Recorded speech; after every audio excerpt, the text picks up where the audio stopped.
کے دوست ہیں ہمارے، اور عمومی طور پہ میں آپ لوگوں کا ویور بھی ہوں۔ فرانس میں جو اسٹے تھا اس کی وجہ یہ ہے کہ ہمارے پاس جو جہاز ہے وہ 8 گھنٹے کے بعد اس کو ری فیولنگ کی ضرورت ہوتی ہے، اور ری فیولنگ کے لیے اکراس اٹلانٹک جب آپ اٹلانٹک کو کراس کرتے ہیں تو یہ یورپ میں کوئی ایک ڈیسٹینیشن آپ کو چوز کرنی پڑتی ہے کہ وہاں پہ آپ کا پڑاؤ ہو، ری فیولنگ ہو، اور پھر آپ دوبارہ جا سکیں۔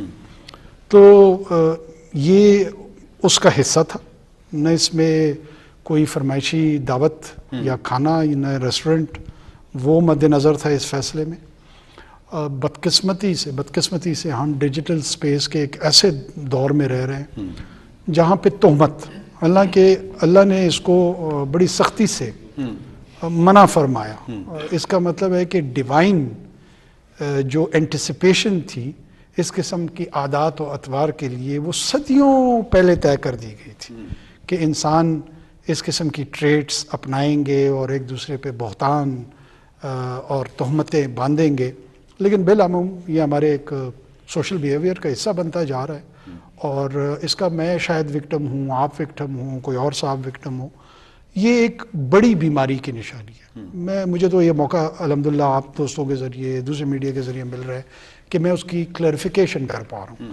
بہت سارے ایسے لوگ ہوں گے کہ شاید ان کو کلیریفیکیشن کا موقع بھی نہیں ملتا، اور یہ ہیومن ڈگنیٹی کمپرومائز ہوتی ہے۔ میرے 8 سال کا میرا بیٹا ہے، 9 سال کا، اس سے لوگ سوالات کر رہے ہیں کہ تم لوگوں نے 300 یورو کا کھانا کھایا تھا، تو وہ مجھ سے پوچھتا ہے کہ ہم نے کہاں کھایا تھا وہ کھانا۔ تو پھر میں اس کو خیر سمجھانے کی کوشش کرتا ہوں کہ ایسے ہوتا ہے، کوئی اس میں بڑی بات نہیں ہے، اس پہ توجہ نہیں دیتے۔ 2 میرے بیٹے بنا دیے تھے، ہاں جی، پھر کسی نے میرا ایک بیٹا بنا کے اس کو وزیر بنوا دیا اس میں بلوچستان میں۔ تو اس طرح کی خرافات جو ہے وہ شاید اب پیکج کا حصہ بنتی جا رہی ہے، اور وہ تھک سکن کی شاید ضرورت پڑ رہی ہے لوگوں کو، اور بہت سارے لوگ آپ کو یہ تجویز کر رہے ہوتے ہیں کہ ڈھیٹ پنے کا مظاہرہ کریں اور پرواہ نہ کریں ان چیزوں کی، کیونکہ ایٹ اے لارجر اسکیل آپ کو کہیں نہ کہیں اس پر کوئی نہ کوئی امپیکٹ ضرور آ رہا ہوتا ہے۔ اب اس کو کیسے آپ اپنے رسپونڈ میکانزم میں ڈیزائن کرتے ہیں، کیا آپ سرنڈر کرتے ہیں ان چیزوں کے سامنے، کیا آپ اینگر، غصے کا مظاہرہ کرتے ہیں، یا جو تیسری آپشن ہے کہ آپ بالکل ڈھیٹ ہو کے کسی چیز کی پرواہ نہیں کرتے ہیں۔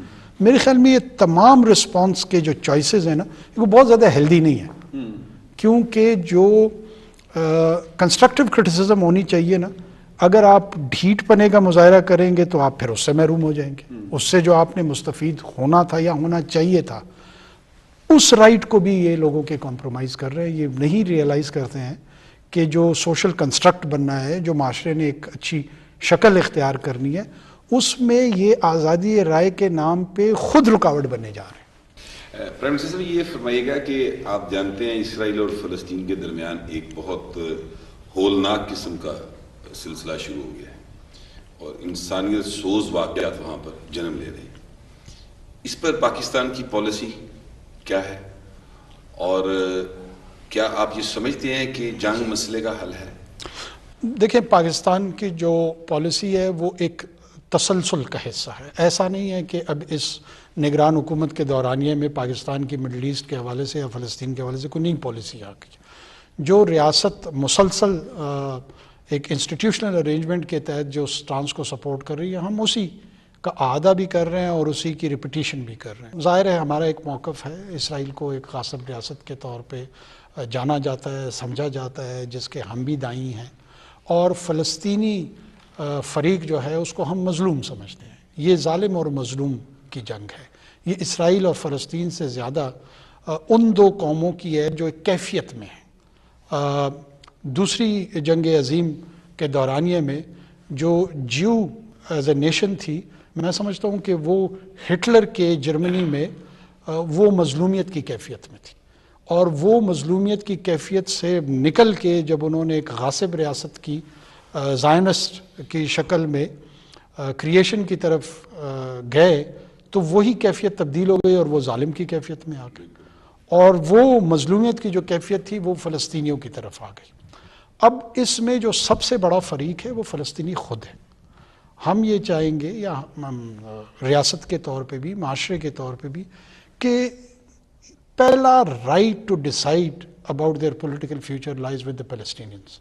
فلسطینی کیا سمجھتے ہیں کہ ان کا مستقبل کیسا ہونا چاہیے، وہ امن کو موقع دیں، امن کو کس انداز سے دیں، امن کو ڈگنیٹی کے ساتھ دیں، امن کو غلامی کے ساتھ جوڑیں. یہ وہ تمام سوالات ہیں جس کو بحیثیت قوم فلسطینیوں نے اس کے جواب تلاش کرنے ہیں اور انہوں نے کیے ہیں. اور اس سلسلے میں پچھلے 1-2 دہائیوں سے بین الاقوامی سطح پہ 2 ریاستوں کے تصور کا تذکرہ ہے، 2 ریاستوں کے تصور کو تجویز کیا گیا ہے کہ یہ ایک مجوزہ حل ہو سکتا ہے. بدقسمتی سے اب بھی اسرائیل اس جو مذکورہ حل ہے اس سے ڈینائل میں ہے، وہ اس سے انکاری ہے، جس کی وجہ سے جو مڈل ایسٹ کی لارجر خرابیاں ہیں خصوصی طور پہ فلسطینیوں کے حوالے سے، وہ دن بدن مزید کمپلیکیٹ ہوتا جا رہا ہے. اور لارجر مسلم پاپولیشن میں جو ایک ریڈیکلائزیشن کا ایلیمنٹ ہے، یہ 2 مسائل ہیں، فلسطین اور کشمیر. وہ ہماری پاپولیشن کو ریڈیکلائز کرنے میں بہت ڈیپ کنٹریبیوشنز ہے اس کی. اور جہاں جہاں پر مذہب کو سیاست میں اس کو ایز اے ٹول استعمال کیا گیا ہے، اس میں دونوں واقعات کو بہت ڈیپلی جوڑا جاتا ہے.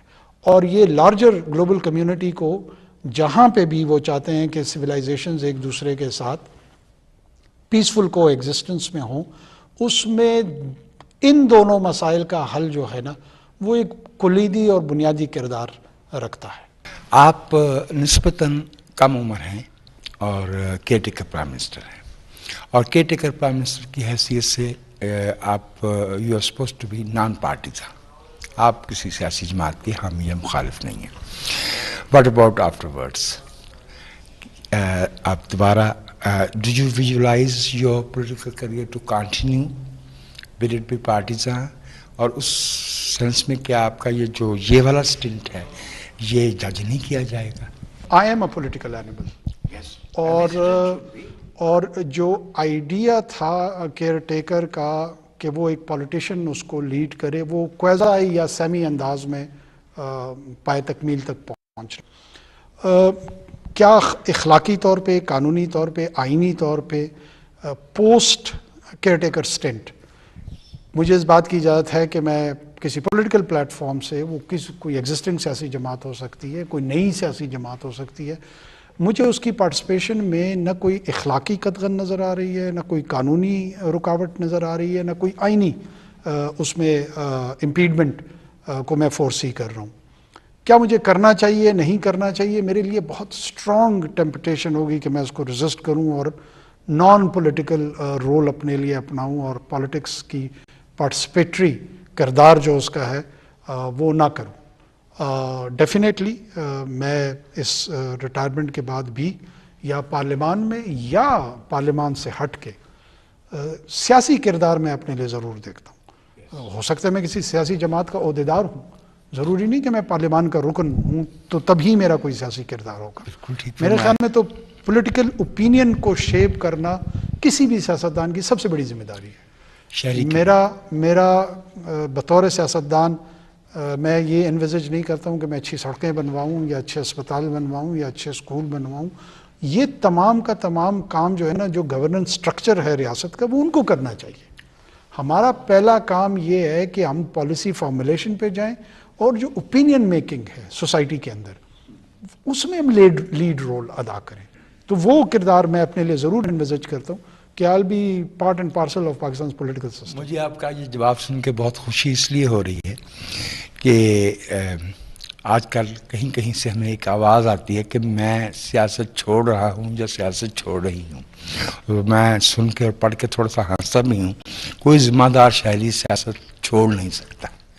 پارٹی چھوڑی جا سکتی ہے، علیحدگی اختیار کی جا سکتی ہے، سیاست تو فرض ہے شہری کا، وہ کیسے چھوڑا جا سکتا ہے؟ میں ایگری کرتا ہوں. جی پرائم منسٹر، ابلاغیات کا دور ہے. ابلاغ کے ایک عامل اور ایک استاد کے طور پہ میں یہ عرض کرنے لگا ہوں کہ جب ابلاغیات کی حرکیات میں تبدیلیاں ہو رہی ہیں تو اس کا جو رد عمل ہے ریاست کی طرف سے اس کے اندر بھی جوہری تبدیلیاں نظر آنی چاہیے. دنیا میں نظر بھی آ رہی ہیں, ہمارے ہاں بھی آنا شروع ہو گئی ہیں, کچھ ہو جائیں گے. لیکن ایک ایشو بنایا گیا اور وہ ایشو یہ تھا کہ بجلی کے بل بہت آئے ہیں لوگوں کے, اور ابھی تک میرا خیال ہے کہ ابھی کچھ سال ایک سال اور انوار الحق کاکڑ میڈیا نمائندگان سے گفتگو کر رہے ہیں. ان کا کہنا ہے کہ سوشل میڈیا پر مختلف طرح کی چہمگوئیاں ہوتی ہیں جو بے بنیاد ہیں. اس طرح کی خبریں پھیلانا بے بنیاد اور مایوس کن اور افسوسناک ہے. انہوں نے کہا کہ انتہا پسندی کا قلعہ کما کیا جائے گا.